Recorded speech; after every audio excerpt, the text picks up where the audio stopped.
Welcome into another edition of Beyond the Darkness. I'm Tim Dennis, filling in for Dave Schrader tonight. Some good news on that front. His kids are back in town as of tonight, but he needed to round them up, so to speak, so he'll be back with us again tomorrow night.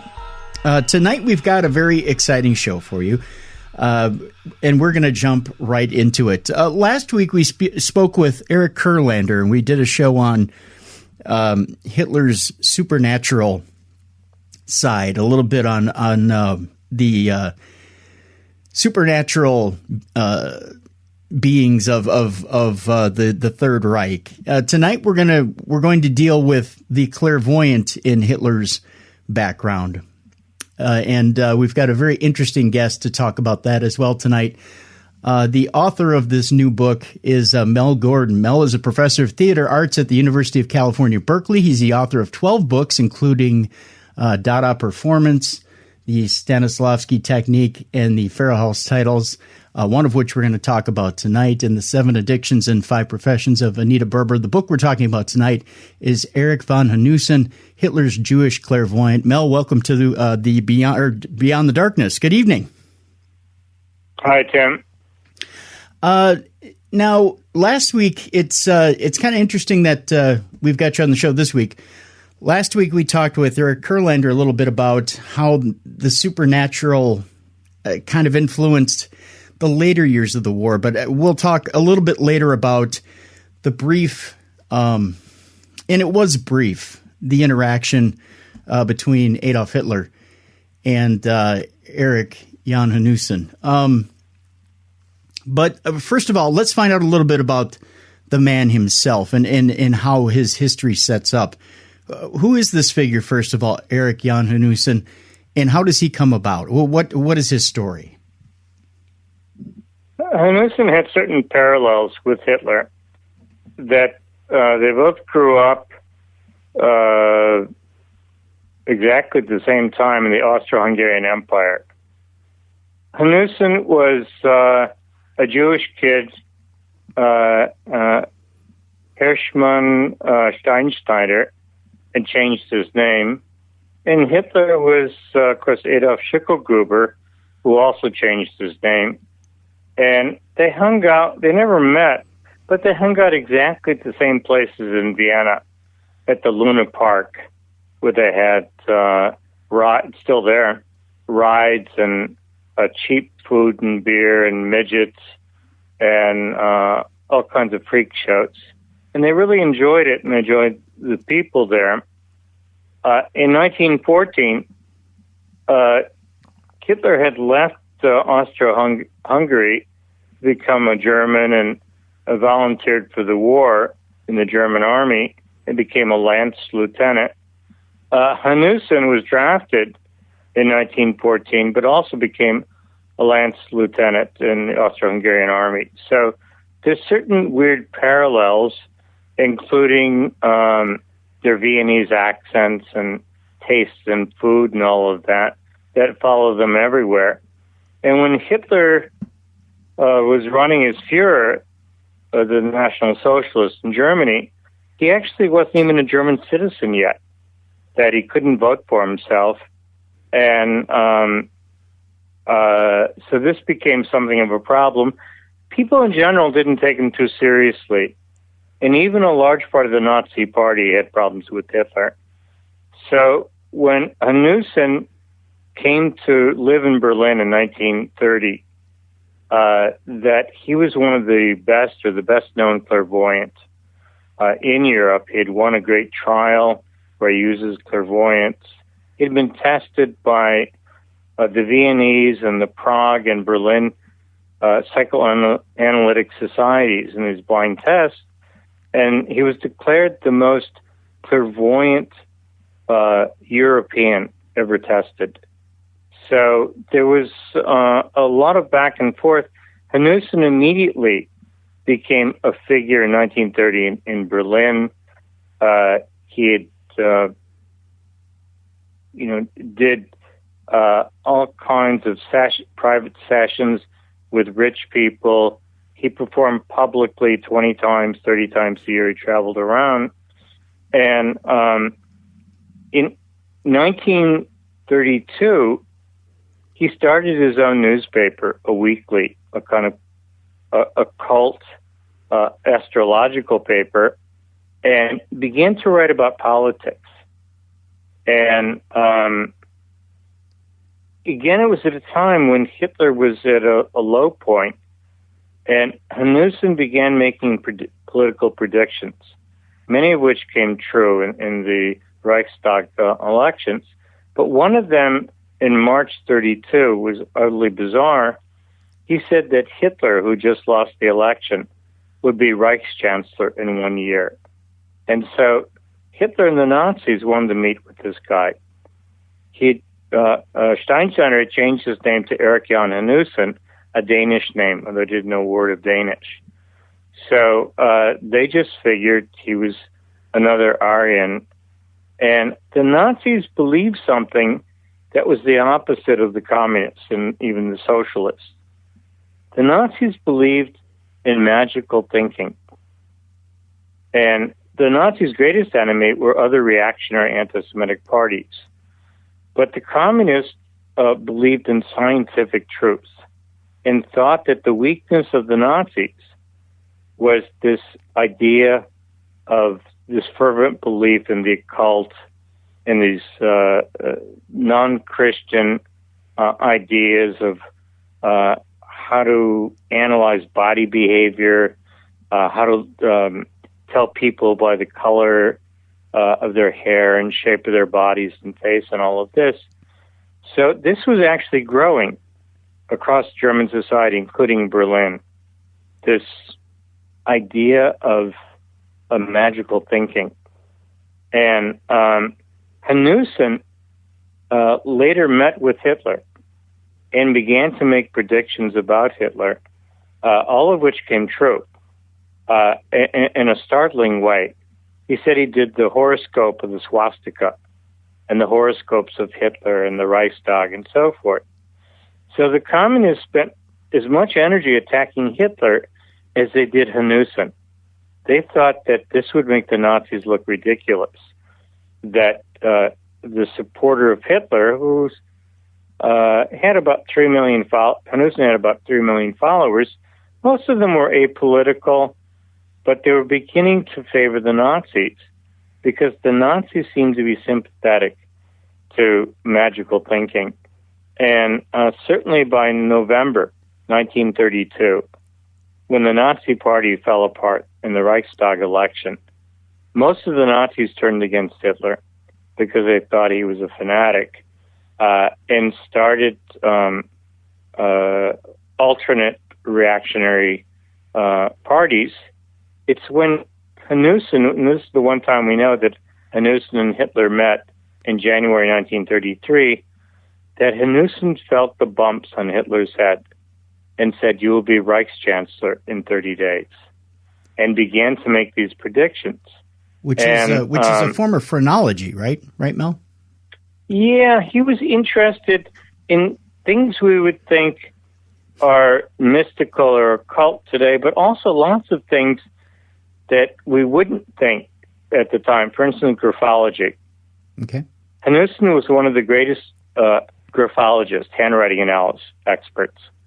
And how he won and understood personalities, he'd ask people to put things like, "I want to be in love," on a blackboard. And then he would start to analyze their personalities in extremely detailed ways, like whether they had been in the war, in World War I, things like that. And people freaked out. So he did a lot of these, what we now consider sort of offbeat scientific character analysis that then was considered perfectly mystical. He was very good at astrology, and he was good at reading body behavior. When he would tell people they're going to win the lotto, he would watch their reaction and tell them how long it would take and things like that. And so he had and he also had tricks that he had. He was a psychic detective in the late 20s, where he could go to a village in Central Europe and know that the police were so bad and so incompetent that he could solve who was responsible for an arson, who's responsible for a murder, and so forth. And he was right an enormous number of times. I think he solved, that was authenticated, 28 murders that weren't solved before when he went to these villages. So Freud was very interested, and the psychoanalytic societies were very interested in how we could do this. And one of the best analysis was that after he was murdered by the Nazis in April 1933, one of the first Holocaust victims, when they discovered he was Jewish, that months later, in a parapsychological monthly, a very good one, one of the writers, one of the best ever, said that Hanussen was actually clairvoyant but didn't believe it, that he was so concerned with hiding his Jewishness. He didn't realize he had these real talents that he used, and he thought they were tricks, when in fact they were, tests in the most scientific concealed quarters. Mm-hmm. So Hanussen is this great character.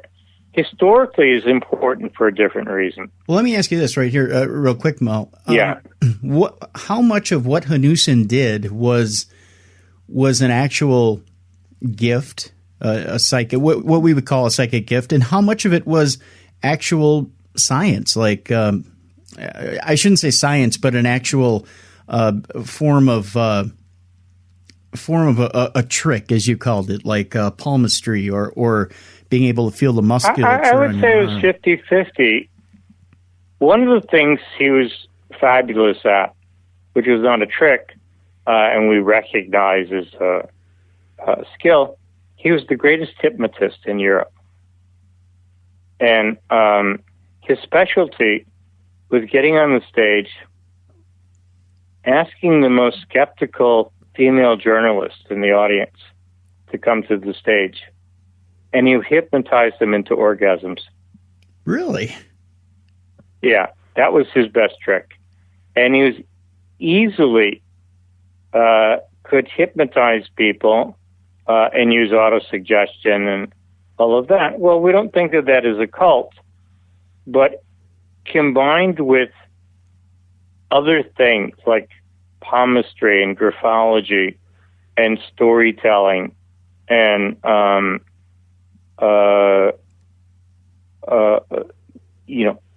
he had a thing that he did also called muscle reading. Right. That he could put his hands on the pulse, and sometimes he didn't have to do that, of someone who would think where a hidden object is. Could be like a needle in the audience. And he would ask them to think backwards, forwards, and so forth. Sometimes he did this blindfolded, and then he always found the object. So combined all together with phony things, where he had Confederates in the audience, overhearing people talking about their lives and then signaling those conversations during the show, then Hanussen could talk about, their past experiences and so forth. So that was, a trick. He did many versions of that, but he also did what we would call scientifically inspired use of reading characters. And even what people wore, he could intuit a lot about their personalities and so forth. So no one was better than this. Yeah. Would you call him a psychology expert without being a psychology major? Well, he was a kind of psychology major. He even met Freud once on one of his tours, he claimed. And Freud, of course, was into talking therapy, and Hanussen was into hypnosis to learn about character. And So he actually studied in Vienna, of course, the center of psychology. He studied with Jungians and Adlerians in particular. He studied with these people, and he was a very fast learner. He also worked in circuses with gypsies, and he learned a lot about psychology from that. That, as a matter of fact, one of Freud's last articles was about how gypsy fortune tellers can read body language in a way that is better than psychologists. And so Hanussen was part of this. And as I started to say, that his big moment in history was when Hitler did come to power, exactly as he predicted. Hanussen got permission to set up the Palace of the Occult, this enormous, it's still there in Berlin, this enormous 3-story building that was decked out with hidden microphones and neon lights, which were brand new, and a hydraulic lift, and around the table at midnight with not high-ranking Nazis and aristocrats and a lot of Jewish publishers. That he put them all together, and he made this prediction that he had in the past 6 months that a building would burn, and so forth. He talked about it, and 20 hours later, the Reichstag burned. Now, this is one of the great mysteries of World War II, because it gave the Nazis, even though Hitler was Reichschancellor, he didn't have much power until the Reichstag burning, in which case he got emergency power to arrest socialists and communists and to change the government with lots of power. So then the question is, who burnt the Reichstag to give Hitler this power? They found an arsonist, von der Lubbe, Mortanius von der Lubbe, and von der Lubbe seemed like a Dutch communist patsy. He didn't seem to have the skills to put these 24 simultaneous fires in the Reichstag and so forth. So he was brought to trial, and the trial was in the fall of 1933 was an international trial because most people on the left thought the Nazis put him up and actually started the fire, in which case that Hitler's emergency powers would be taken away. And so that's what the communists claimed. And the Nazis claimed that they had nothing to do with it. So the trial went on, and it was inconclusive, but one of the names that came up was Hanussen, who was already murdered. And an SS officer escaped to Switzerland the next year and wrote a book that Hanussen had hypnotized von der Lubbe. And that's how the fire started, that it wasn't the Nazis and it wasn't the communists, that Hanussen wanted to have power over Hitler. And of course, he was shot immediately, within a few weeks. So this, when doing my research through German files and so forth, and even with someone who lived with Hanussen, who was living in Forest Hills, New York, Ernst Jung, whose uncle was Hanussen's manager and lived with Hanussen, he was certain that Hanussen hypnotized von der Lubbe because Hanussen taught him how to set these 24 fires to ignite simultaneously, around the apartment. So it's not, hard proof, but it's the most reasonable explanation because the Nazis seemed totally unprepared for this fire. Hitler was totally in shock, and Goering and so forth. And also, they didn't even know what to do. They were in such shock. The communists certainly had no reason to do it.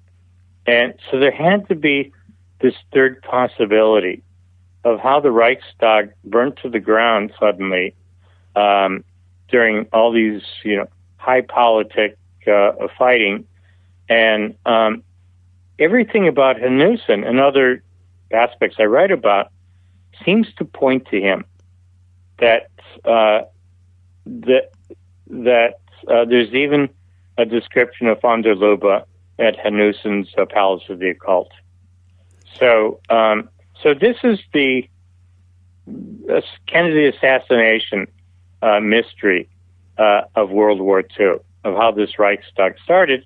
And there's still lots of books and lots of television programs about it. And so this is what I wrote about. For Americans, it's not particularly important, except that they're World War II enthusiasts. My book didn't do very well among two classes of people. Okay. Neo-Nazis hated the book because it showed that Hitler couldn't even come to power without a Jew. I suppose. Jewish historians don't like it because they asked me, if it's a true story, why hadn't they heard of it? I said, if you heard of it, why would I write the book? Right. The one group of people that adores my book, my biography, are magicians. Because I write about Hanussen's secrets, how he did many of the occult tricks, and the ones that we don't know about I wrote extensively about in the analysis. He was one of the biggest characters at the time between 1930 and 33. His best friend was Peter Lorre in Berlin. Oh, really? And I have filmed clips of Hanussen and hundreds of photographs. All the papers did exposés. Arthur Kessler wrote about him extensively. And when he came to America during the Depression, like a lot of these communist, Jewish, and gay writers who left Germany in 33, 34, the only people who would hire the journalists was Bernard McFadden. McFadden was, the bodybuilding pulp magazine magnate. And he said to each one of them, if you have a weird and true and interesting story, you can, and you want to write for me, I can pay you for that, and you can extend it and so forth. So all of them wrote about Hanussen, including Arthur Kessler, about their experiences with him. And what happened when the U.S. entered the war in 42, the end of 41, that the idea that a Jew helped Hitler became forbidden material. So almost all of these writers destroyed their pulp magazine articles from the 30s, including Kessler. So in Kessler's archive today, in London, there is nothing about Hanussen. All these stories that he published are all disappeared. Of course, I have them. Mm-hmm. So, you can get them on eBay or something if you really look. And there were quite a few of these writers in Mexico City, in New York, and Los Angeles who are writing about Hanussen, and they're very good descriptions, and some very extensive. And one's in Red Book, and major Red Book story in 5 issues, all about the story of Hanussen and Hitler. And so that was one of the reasons I decided to write the book, which was the materials were there. I have hundreds and hundreds of publications in German and English and French. And Hanussen put out his own magazine, which is very beautiful, about the occult. Thomas Mann wrote for him. So lots of famous people were involved with him. He had his own newspaper that came out once a week for over a year, the one that predicted Hitler's rise to power when it was a joke. And so I managed to collect these, going all over Germany and antiquarian shops and talking to people who knew Hanussen. His daughter is still alive, and she lives in northern Italy. She was 100% Jewish. Her mother divorced Hanussen, and she married the treasurer to the Vatican during World War II. And the Nazis wanted to of course, send her to Auschwitz. But the Pope defended her and saved her life. And after the war, she roomed with Gina Lollobrigida. Oh, wow. And they became actresses. She had an affair with John Wayne. And she became Miss Romper Room on Italian television. I called her on her 90th birthday about my book, and I was still finishing it. And she thought it was a sign from God to reconvert to Judaism. Huh. And she sent me all kinds of stuff. She was fabulous. And remembered her father pretty well. I wanted to take her to America. So there were still some people, when I wrote the book some time ago, there were a lot of people, maybe 20 people who lived or knew Hanussen very well. Well, Mel, I'm I managed to spend time with them. Yeah. I got to know, when it came to Hanussen's daughter, what did she think about the fact that her father did side with Hitler, that her father did basically give rise to Hitler, and the fact that she almost ended up being a target of Hitler's regime? Is there a bit of irony there? Well, my point of view is pretty non-judgmental, just looking at the facts. That people tend to have two opinions on Hanussen. That he was this good, deluded person, or he was this evil, ambitious conniver. I take a third view, that he was kind of both. When a Jewish clairvoyant, Marion, who came to the U.S., talked to Hanussen in the summer of 1933, saying he was supporting Hitler. What didn't he think he would be killed, and this is a horrible thing? And Hanussen said that Hitler only knows two kinds of Jews, communists and capitalists. And he doesn't know that there's loyal German Jews like him. And when Hitler spends time with them, he's going to change his point of view about the Jews as being this nefarious, anti-German race. And he said that the best way of confronting Hitler is through dialogue and so forth. So he did spend time with Hitler, never confessed he was Jewish. When the communist press exposed him in early 1933 as having 3 Jewish weddings, having a rabbi as an uncle, and so forth, of being 100% Jewish, that Hanussen pulled out these phony papers to the SA that was investigating this and would certainly get rid of him. The phony papers were birth certificate to Danish aristocrats, the Hanussens, who died in Austro-Hungary when he was an infant. And so he said a rabbi raised him, and that's why he spoke Yiddish, why he looked Jewish, all his friends were Jewish, he was so comfortable with Jews, but he wasn't ethnically Jewish at all. So the Nazis at first believed this. And finally, in the end of March 1933, they discovered it was all a hoax. They took him out and shot him in Gestapo headquarters. And he had considerable wealth, many fancy American cars. He had lots of property that theoretically still belongs to him. And I told the daughter she could still claim this all over Berlin. And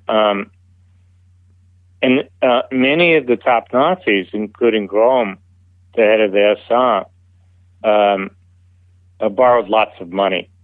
And Hanussen also, this I don't know if it's true, but said to be true, taped their orgies on his yacht. A lot of them were gay or bisexual. And so all of this, instead of being a good blackmail tool, was a surefire pathway, to execution, which is what happened. Wow. So, and then everything about Hanussen began to disappear after he was killed. All the people who worked with him went into hiding, and so forth. The Nazis who worked with them were sent away from Berlin. and he pretty much disappeared. Well, Mel, as an entity. I was going to say, let's take our break right now. When we come back, let's rewind a little bit. I want to get into the psychic detective part of his life a little bit and ask you some questions about that. And I also want to talk a little bit about what it was that Hitler learned from Hanussen. We'll get into that when we return.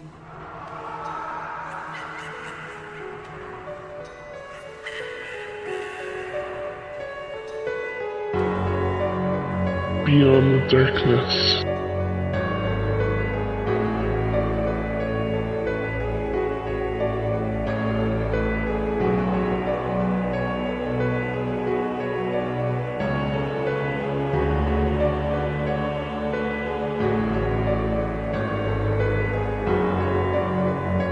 Welcome back to the best in paranormal talk radio. This is Beyond the Darkness. I'm Tim Dennis in for Dave Schrader, who is back tomorrow.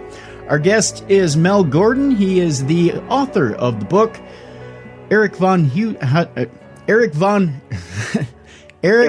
Hanussen. Yes, Erik Jan Hanussen, Hitler's Jewish Clairvoyant. Every once in a while, Mel, my tongue just ties and I can't get it untied. No, it's a natural mistake. Other people have made it.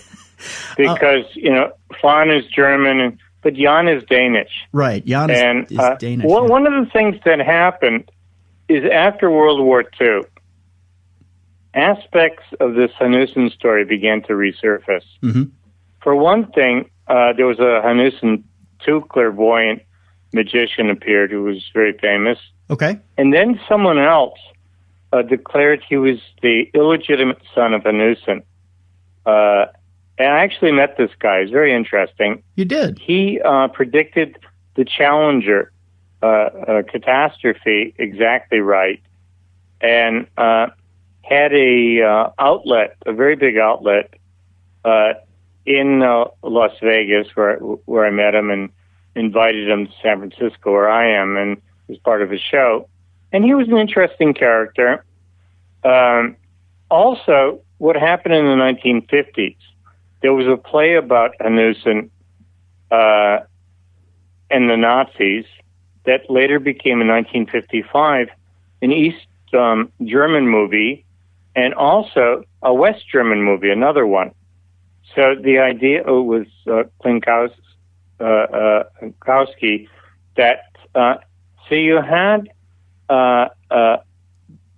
German directors and actors very much interested in this.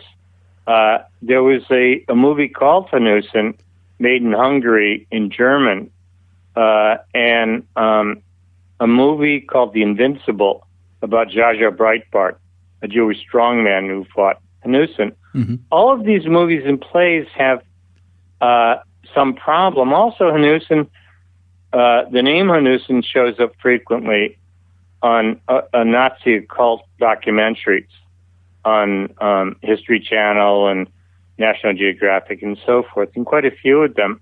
Almost all of them have it wrong. Really? And there's they have some basic things totally wrong. Such as? Well, I'll explain it.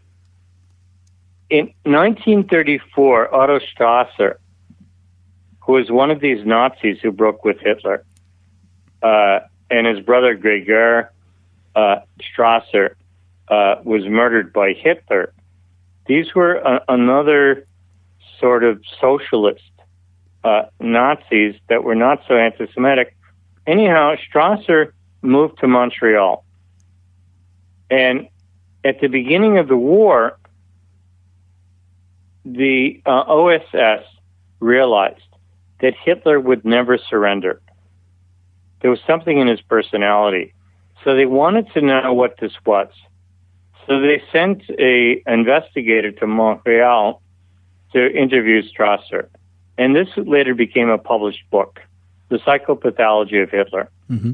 At first, it was a secret document, and the secret of Hitler, Strasser thought, was Hanussen. That Hanussen gave him this confidence and this occult belief in himself. But in the book and in the transcript, there's a typo. Instead of saying Hitler and Hanussen first met in 1932, the real date, it came out as 1922 as a typo. Okay. And he said he taught Hitler how to manipulate crowds and use hand gestures and all that kind of thing. But in 1923, when this was supposed to happen, and the Count Hanussen was in New York, and he never met Hitler, never even heard of him, and so the whole thing is fantastic. But this has been repeated. This is one of many mistakes. There's another forgery book in German that says that Hanussen in New Year's Day, 1933, went to Hitler's hometown to get a mandrake root and to bring it back to Hitler. This never happened. I have every hour Hanussen was in Berlin, and he was banned from going to Austria, so it never could have happened easily. And there is no mandrake root. But in this forged book, which a lot of these American scholars use and refer to, in this forged book, there's a ridiculous drawing of a character named Hanussen, looks nothing like him, giving the mandrake root to Hitler and as a newspaper article. The whole thing is ridiculous. And anyone who, does biographical work could see this, but it's such a good sensational storytelling device that it's been repeated over, and people repeat from other people and so forth, and in several of the books and articles about Hanussen, this sometimes gets repeated. Certainly the idea that he taught Hitler how to use his arms and manipulate crowds. Hitler was doing this for a decade before he met Hanussen. Right. So it doesn't make any sense. Well, anyhow, we've also seen the famous photographs now, too. They've been published online, I believe, and also in some publications where I forget the name of the famous photographer who took the shots of Hitler practicing in the mirror. Those are all real shots. Yeah. But they have nothing to do with Hanussen. Right. And it looks like he perfected that art throughout time, that he himself came up with the psychology of how to get to a crowd and how to, and he was even rehearsing. It was a well rehearsed art. It wasn't something that.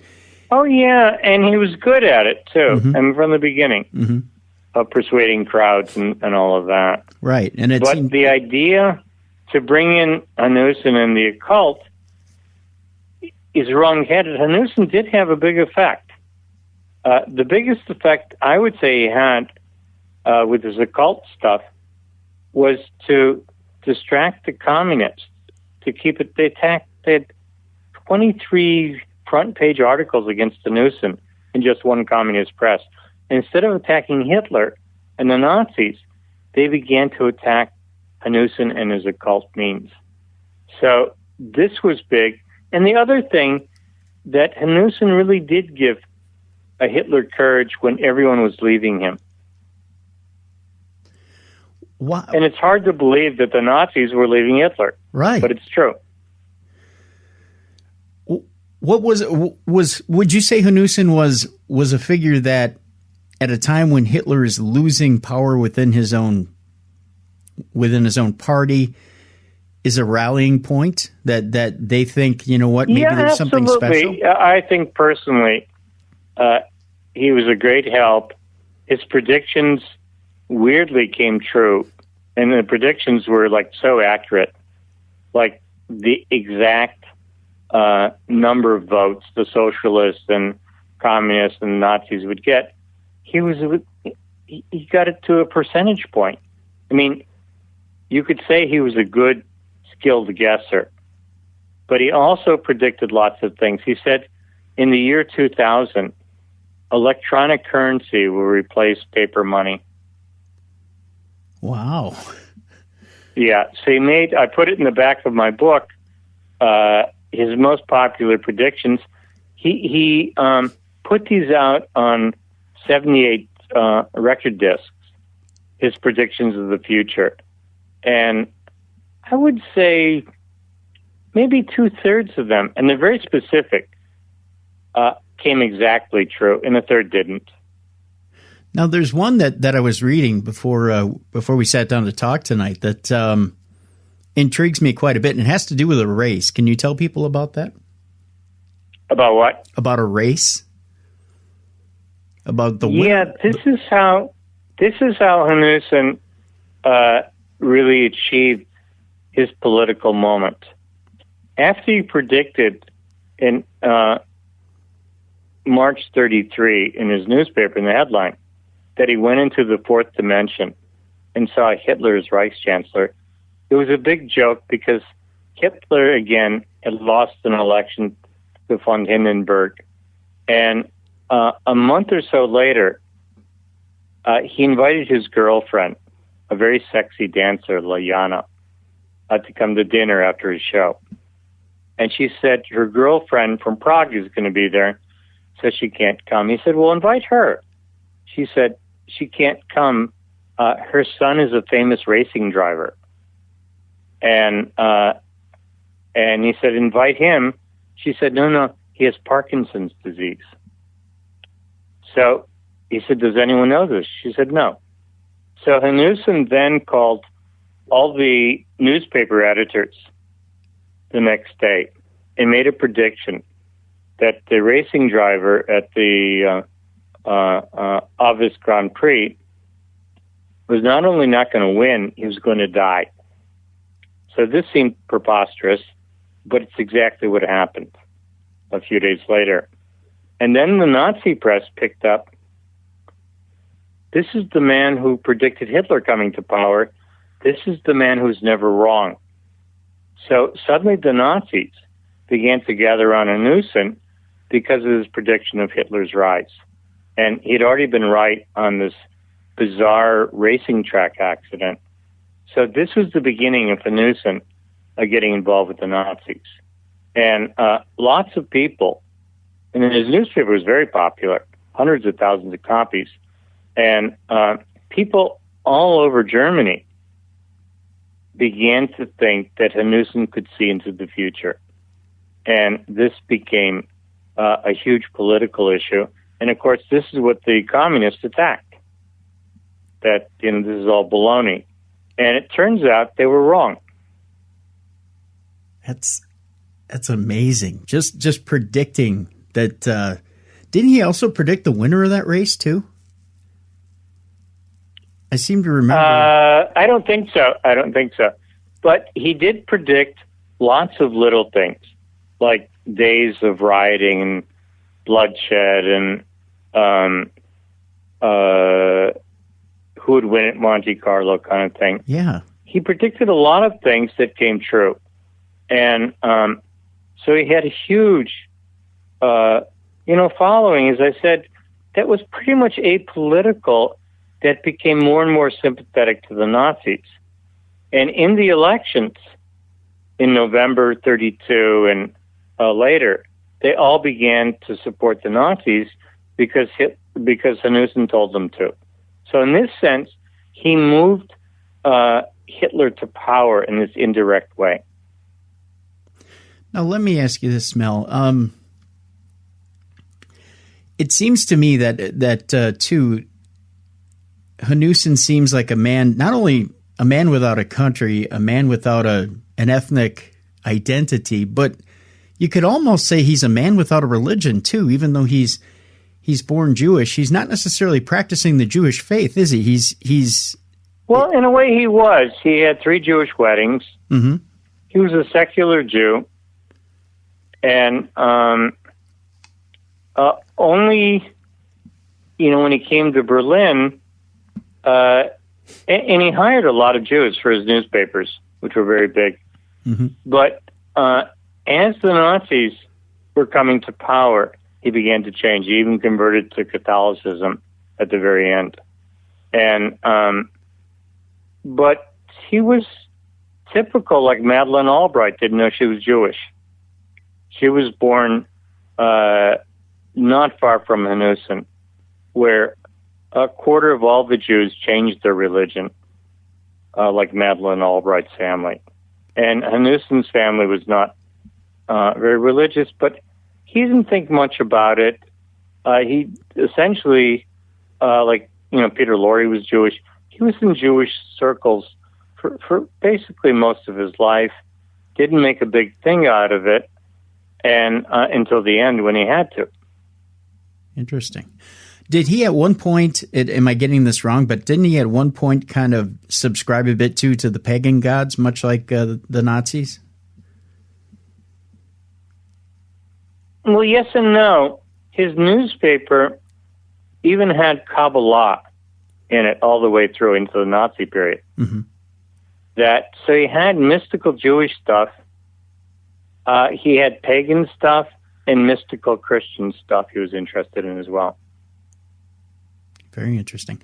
Let me go back to the psychic detective part of his life. You know, we have a program on Patreon, True Crime Tuesday, which I want to remind people, today is the last day that you can get in on the special on True Crime Tuesday. If you go to patreon.com right now and you sign up, we're going to give away 3 subscriptions to True Crime Tuesday. You just become one of the people to sign up before September 1st, and you enter, and everybody actually is entered at that point before September 1st to win a free subscription to True Crime Tuesday. One of the things that I find fascinating when we talk about psychic detective work is and especially with different psychics that we've interviewed in the past that have worked with different police departments and with the FBI, is the fact that at this point in time in our history, there's a huge amount of skepticism. So unless you're called in to help with a case, and it's just a case that they have no idea, no clue, and you're the very last go-to person that they actually call in. And it's kept very hush-hush because it's thought of as kind of woo-woo, you know, to bring in a psychic to try and crack a case. In Hanussen's day, is this for him to kind of walk onto the scene? Is this a big glorious thing where he walks in and he's instantly recognizable and he's the hero? Or is this something where they kind of shuffle him in, hope that he'll help? Or does he take this of his own accord? Does he walk in and say... Well, both of these. I mean, he worked on hundreds of cases. Usually what he liked to do was to go to the village or the town a couple days early, talk to people. He'd worked with detective agencies and even with shamans. In Eritrea, the shamans use the sense of smell to discover who's guilty, and various means like that of touching the bodies of the potential criminals. And so Hanussen would usually go and send his associates to a town, find out what is the most interesting unsolved crime, a murder or theft or arson, usually a lot of that after World War I. And then he would scan the newspapers. He would look around, and he would think in a completely outside-the-box way. And what he would do in the middle of his show, or at the end of his show, with hypnotism and graphology and palmistry and so forth, he would say, "There's a murderer in the audience tonight." And the audience would be, amazed because everything else has worked. Right. And then he'd say, "I'm writing the person's name down." And go on and on and on. And he'd say, "Get the chief of police here." And the chief of police would be brought on the stage and says, "This is the murder of Anya Blakovich." And the police chief would read it out, and sure enough, the murder was in the crowd, and stand up, and everyone would be weirded out. And then usually later that day or the next day, the person would confess. Now, was that a forced confession or a true confession? A true confession. And then Hanussen would get the police department to write up the whole story, and he'd send it to all the papers that he'd solved yet another murder crime. And so this began to precede him. And of course, when he came to these villages, guilty people would act guilty, thinking maybe Hanussen will expose them, and he was able to use that to interview them before the show, and they wouldn't talk to him and that sort of thing. So he solved a lot of these crimes. And these are all true because they appear all over the newspapers and do have the police reports with them. So this interested me a lot. He was able to use this force of personality and sometimes interesting detective devices. But the real truth of the matter is the police departments in these little villages were horrible. That they would give up, finding anyone who was guilty after 2 weeks or so, and then they would just bury it. And then a year later, Hanussen would come and relook at everything. I wonder too, when you think about that, Hanussen's coming to your town. There's a hot missing person case or a murder case, and he's going to ask for it. You have somebody who's maybe acting a bit more suspicious because they know this world-famous psychic detective is coming to town, or a self-proclaimed psychic detective. Exactly. If it's not a psychological work, as we call it, the minute before he steps into town, and if after a while he doesn't have to necessarily depend on psychic ability after a while, it just all falls into place. Exactly, yeah. It's like threatening somebody with a very large gun to get a confession. It's extremely interesting. You mentioned a fight with a strongman named Breitbart. Can you elaborate on that? That sounds very intriguing. Yeah, this is the turning point. When Hanussen left Vienna in 1922, he traveled all over, had lots of adventures, worked with French and British intelligence and the Middle East, went to Baghdad and saw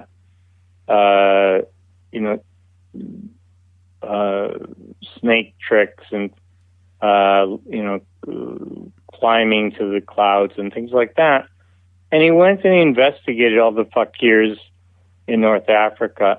So when he came back in 23, Jaja Breitbart was this weird new presence. He was a Jewish strongman, something of a con artist, who was very good looking, looked like Valentino. And instead of hiding his Jewishness, that the German circuses thought the opposite, that this was a Jew as a noble savage. What was going on in Palestine, these strong, handsome Jews. So they paraded him around. He became the model for Superman because he could stop moving trains. He wore a cape and so forth. And when he came to Vienna, he was the headliner in the variety show. Oh. And Hanussen was a clairvoyant who could do these standing mango trees blossoming on the stage and things like that. But it wasn't anything like Breitbart. And Vienna had a huge new Jewish population with its old one.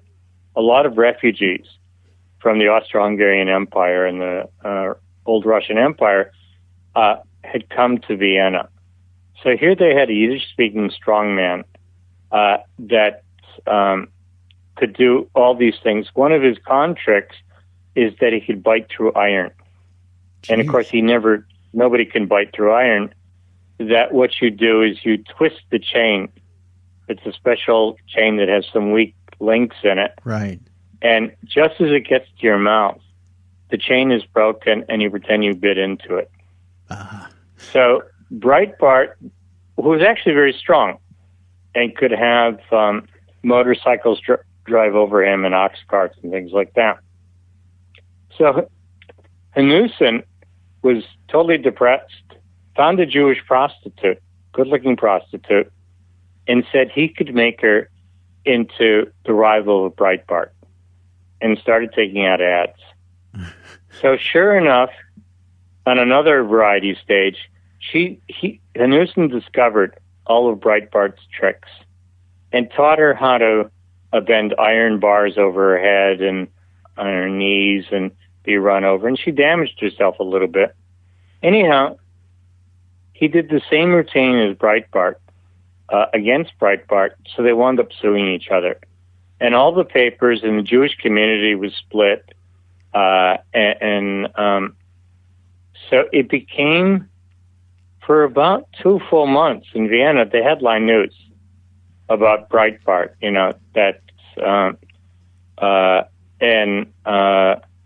Hanussen's strong woman whom he hypnotized, Martha Farah. And they sued each other. They were both banned from Vienna. That's why Hanussen could never go back there. And Hanussen went throughout Europe. He found a new Martha Farah when the one he was working with ran away. He took her to New York, where Breitbart was, and they wound up working together, both doing strongman and strongwoman tricks. And it didn't last too long, but it was at the Hippodrome in New York, the biggest variety stage in the country. So she became famous. She's in all the papers, and I have movie clips of all of them, of Breitbart and Hanussen and Martha Farah. And Breitbart traveled all around America and Canada, and he performed in Cleveland where the guys who made Superman were both 9 years old, Siegel and Schuster. Yep. And Breitbart called himself the Superman of the ages. Ah.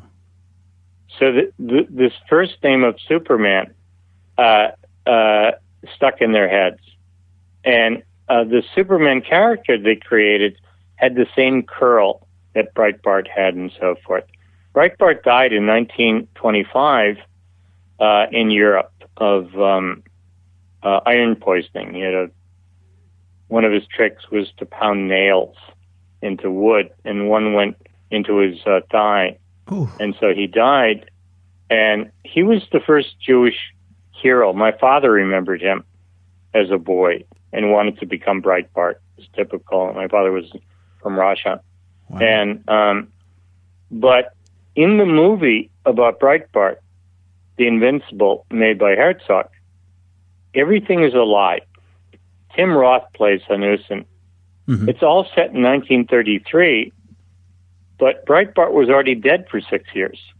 And it's about the struggle between Hanussen and Breitbart. And Martha Farah, instead of being a strong woman, is a pianist, and everything is wrong about it. It's totally ridiculous. But they said it was true. It's a true story. And but the movie died a very hard death. It was very poorly made.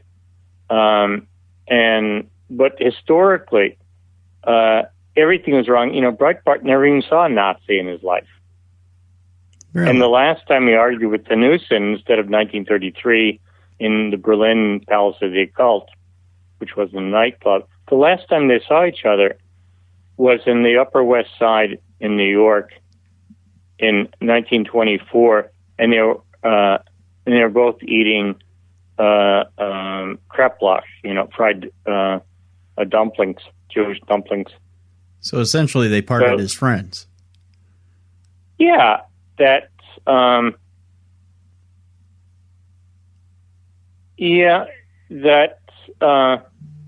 Hanussen had problems with Martha Farah, so he went back to Europe. But he parted friends with Breitbart. And so the whole story, there's nothing wrong with the fictitious story with real real historical characters. But here they tried to pass off the plot as truthful when it wasn't at all. There's nothing, none of those things in the movie ever happened. And Breitbart came from a criminal family. He wasn't an Orthodox Jew, as is presented there, and that kind of thing. Very interesting indeed. So you've met Hanussen's daughter, talked to Hanussen's daughter. You've met who you believe is his illegitimate son. I think so. That I suppose you could do a DNA analysis. I was just going to ask that. Do you know if any DNA analysis was done on him or anything that could be done? I don't know. That it wasn't available then. It wasn't common. Mm-hmm. And he was like a Liberace character, overdressed and with kind of crazy outfit. But he was a clairvoyant. He had a big following in America. I used him in a stage show in San Francisco, and it was very interesting. He made predictions that AIDS would be cured, when it looked like it never would be, things like that. So with that being said, he had a somewhat of a physical legacy, but what do you think Hanussen's legacy is now moving into the future? It seems like for that short time, the Nazis really did try to bury any legacy Hanussen would have had, any bit of fame that he would have had from his part in their legacy or any legacy whatsoever. What do you feel today in 2017 is Hanussen's legacy?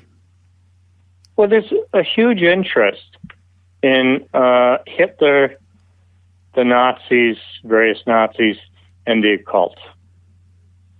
Most of this is pretty good. We see it in documentaries constantly, now in books, and some of it is exaggerated, but not all of it. And the idea that there was this notion that National Socialism would revive this pagan past of the German people. And Hanussen's part of this, because he was,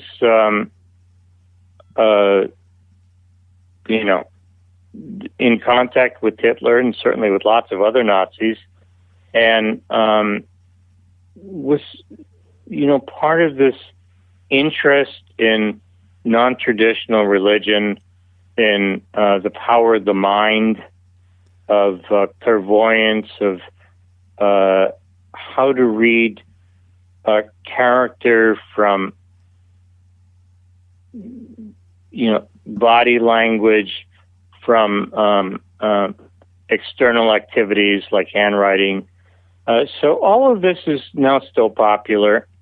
That the word Hanussen appears frequently in these documentaries about Nazis and the occult. Mm-hmm. What I have is I made a huge collection of posters of Hanussen. He made a movie, a Caligari sex movie. I have the only copy of. Really? And yeah. And as soon as I heard it was lost, I went to Europe and found it and bought it. So now I'm about to sell all this stuff that for the next generation. I have roomfuls of German occult and Hanussen materials, stuff signed by him. I have a machine, a palmistry machine, where he tells your fortune in 5 minutes. Huh. He sold lots of gizmos. Right. And booklets. So I have these, but now I'm just about to sell them. I'm just a month away of selling everything. Do you think there's an audience for something like a museum or something like that to put that together? Well, whatever. Yeah, I don't know. The people I would think would be most interested, Ricky Jay saw my movie clip and was astounded and saw my stuff, picked me up in the air once. And so magicians are interested. They have lots of historical interest and money for these collections. It'll probably go to one of them. But of course, I'd rather see it go to a museum where everyone can look at it. Graphically, it's astounding stuff. That it's like Life magazine, Hanussen's magazine. Mm-hmm. it's gorgeous photographs and drawings and things like that. Amazing. Let me ask you this question, Mel. If and I'm going to play what if with you here, a little speculation. Had Hanussen not been shot by the Nazis and their short-sightedness when it came to their beliefs, had they decided that Hanussen was acceptable within their ranks and let him continue on with them through 1933, how do you feel Hanussen would have changed the war in the Nazi war effort? Hard to know. That there were other clairvoyants, including enemies of Hanussen, that set up colleges of the occult in the summer of 33 when Hanussen was dead. Most of them didn't last too long. That Hitler became less and less occult through the 30s, in part to woo the Catholic Church, and for other reasons. He thought these were unpredictable people. Hanussen did the horoscope of Hitler and said that everything is going to collapse in 1944. He wrote this in 1932. Wow. Yeah, now his predictions were quite interesting. And so by 1938, all of the clairvoyants and soothsayers and hollow earth enthusiasts and magicians and all of them were banned. There were 40,000 of them. And all their activities were curtailed. Some were sent to Dachau, the concentration camps. Some of them just went into hiding, escaped to Switzerland. But there was always, a few of these characters working for Goering and Hess and Goebbels. There was always a couple of them that managed to get some work in their predictions about the war and all of that. But the vast majority of them, 99%, were shuttered. All their publications were destroyed and so forth. So I think Hanussen probably, also he was such a big personality that they would have to get rid of him just for that. So there was essentially no room for the ego alone, much less his continued. Not like that. Yeah, he was a gigantic personality. There wasn't even an actor bigger than Hanussen in terms of getting on the radio or in front of cameras all the time. So, according to his daughter, he told her he was going to briefly go to Berlin and then come back to northern Italy, where she was, and take her to America. So she thought, and it's probably accurate, that Hanussen thought in a few months he had so much money. He had millions and millions of dollars that he could collect his money, sell what he needed to, his yacht, his cars, and all of that, and then go to America and start over. Now, do you know when he died, did the Nazis appropriate a lot of his funds, or what happened to his fortune? All of it, yeah. All of it. It was complicated. A lot of Nazis in the SA, in the stormtroopers, already had cars lent to them. So they all parked them in front of Hanussen's Palace of the Occult after he was killed, because they didn't want to be caught with anything. But in terms of property, all over, West Berlin and the old East Berlin, that legally Hanussen still has, I don't know how many, but maybe 8 or 12 pieces of property that are worth, millions. And I told the daughter that she should claim it, and she said she didn't want to. So, really? Yeah. she didn't want to get involved, with the government. Wow. I would think at least claim it back, put it into a trust, or have somebody manage a trust after she's long gone. Yeah, she has no children, and so there's no one to inherit it from her. So that's how she felt. Very interesting. Mel Gordon is our guest. He's the author of Erik Jan Hanussen, Hitler's Jewish Clairvoyant. We'll have a link up at our Podcast One page for Beyond the Darkness, and you can follow it and pick up the book. It's available right now, and it's available in hardcover right now for a nominal fee. Actually, it's going for a very, very nice price right now on Amazon.com. You can pick it up there. Mel, thank you very much for being with us tonight. We appreciate it. Tim, I appreciate it. Good questions, and I love your points of view. So I'm on your side. Well, thank you very much. Okay. Appreciate the time. Good night.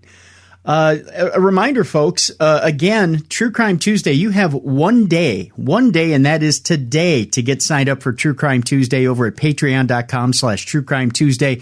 Do that now. You'll be put into a drawing in which you can win one of 3 subscriptions that we're giving away for the month. And actually, I believe it's for a year long. It may even be a year-long subscription, I believe. Get the details. Patreon.com/True Crime Tuesday. Get signed up today. This is it. September 1st, it's over. So be sure to get that as well. Also want to remind you about our sponsors. Be sure to visit our sponsors, frequent them, give them a visit. It means the world to Dave and I. And one of our sponsors has a huge sale going on right now. Check them out, blindsgalore.com. Their Labor Day sale is underway, and it's wonderful that you can get up to 50% off of everything right now. You know you've worked hard all summer. Let Blinds Galore make it easy to get custom blinds and shades during one of their biggest sales of the year. You got to check out what they have, folks. It's amazing. Blinds Galore does one thing. They do it better than anyone. They create 100% custom window treatments built to your exact measurements down to every exact detail. Don't ever get caught with your your blinds from the box store and just throwing them up and having them look kind of boxy and icky. Ugh. Blind, shades, shutters, drapery, they have it all. They make it easy. They're designer products without the designer price tag. You'll save a ton compared to big box stores. And you'll get a custom product made just for your windows. Not only will your brand new window coverings fit perfectly, but they'll look like they belong in your home. And that's what you want. From start to finish, measuring, picking out the perfect window covering and installing it, their team of in-house experts will be there to guide you every step of the way, online or over the phone. They've got free shipping and even will send you up to 15 free samples right to your door, all for free. You don't have to go anywhere. It all comes to you. You can do it right from home. This is more than a blinds aisle in a store. These are blinds experts, folks, and it's right there in your house. It just all comes to you. It's so simple. Put a toe tag on your boring old blinds and upgrade to something special with Blinds Galore. Become a believer. Blinds Galore makes it easy to get the custom blinds and shades you've always wanted in your home, especially during their Labor Day sale, which is going on right now at blindsgalore.com. Let them know that we sent you here at Beyond the Darkness. That's blindsgalore.com. Folks, Dave is back tomorrow night here on Beyond the Darkness, and we'll look forward to a big show then. Take care of yourselves. Have a wonderful Thursday. We will see you to wrap up the week tomorrow here on Beyond the Darkness.